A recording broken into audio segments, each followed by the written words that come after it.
everyone. So earlier we filmed a video kind of going over replacing molds and give you a little look at my workspace. The other thing I wanted to give you a look at is how I store my molds. Normally if you want to keep your molds, flat to where your pores are going to be even, you want to have them sitting in something flat. You don't want them laying on top of each other. And so I have two different things I use. So for some of my bigger ones, you'll see I have this little shoe organizer hanger that I put them in. For the others, I went to Walmart and I got these cool little plastic storage containers. They're normally a set of 3. Did not find out until recently you could actually pop the top off of them and you can stack them and they all connect.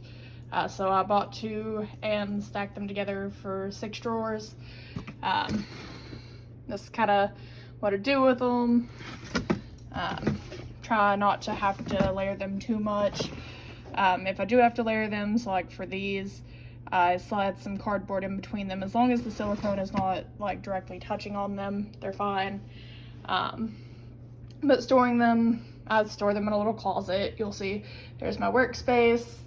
And I have this nice little walk-in closet that holds a bunch of my stuff. So I put them in my walk-in closet and pull them out as I need them.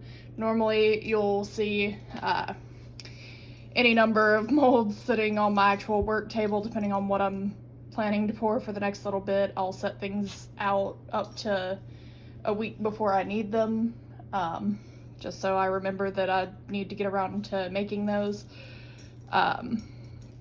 But this is a nice, cheap, easy way to store your molds that isn't going to damage them, cause them warping.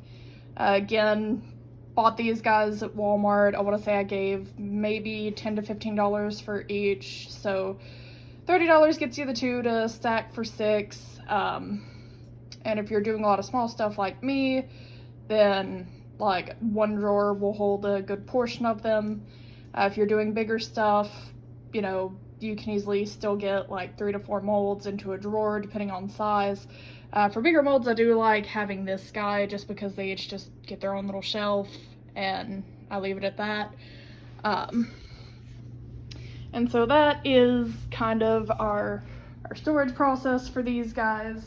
Because you don't want your molds warping and becoming uneven. You'll end up with uneven pores. I will show you, we did get our workspace cleaned up. So this is what the silicone mats will look like after you actually wash them. Now, I can't tell you if this is the correct way to go about washing them. It's not caused any damage so far for me, so I'm going to tell you what I do. If you're worried it'll cause any damage, don't do what I do. For mine, I throw mine in my washer on a delicate cycle and let the washer, work the resin and the coloring and everything off of them, and then I vacuum out my washer when I'm done. It takes a lot less time than trying to hand clean them. You also don't really want it going down your sink drain, as it can cause issues with the sink drain, which is why I do it in the washer, because the washer, a lot of the resin chunks are too big to go through the washer holes when the washer drains, and so I just vacuum it out after and dump it in the trash. Like I said, that's my way of doing it. If you don't feel safe doing that, clean them however you are comfortable. I know some people will take them outside, spray them off with a water hose. Some people do like doing them in the sink. My only recommendation there is make sure you are using something to catch those pieces before they're going down your drain. Just because I do know they can cause drain issues.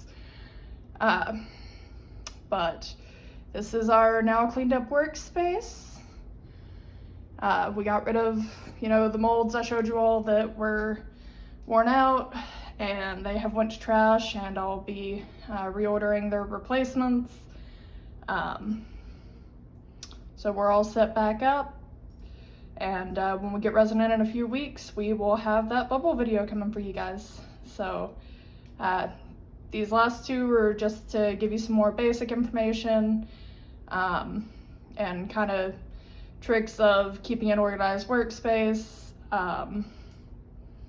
storage for the molds, replacing molds, because eventually you do have to replace them. I'd say for most molds you typically get probably about 25 uses out of them before you start seeing a really noticeable difference with them. Once you're around 35 to 40 is where you start having that issue I talked about earlier of the mold sticking to the resin and actually like flaking off in it and beginning to tear.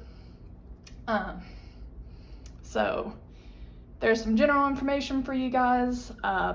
Like I said, a couple weeks when we get resin in, we're planning to do a pretty extensive video on getting bubbles out to try and help any beginners that may be struggling with that. Over the next few days, we'll probably have at least one more video coming where I'll talk a little bit more about vending Artist Alley, vending Comic-Con, what our experience is like there, if that's something that interests you, and kind of just how tabling those events versus, we used to do craft shows also. On occasion, I'll still pop into a craft show or a fine arts festival and vend.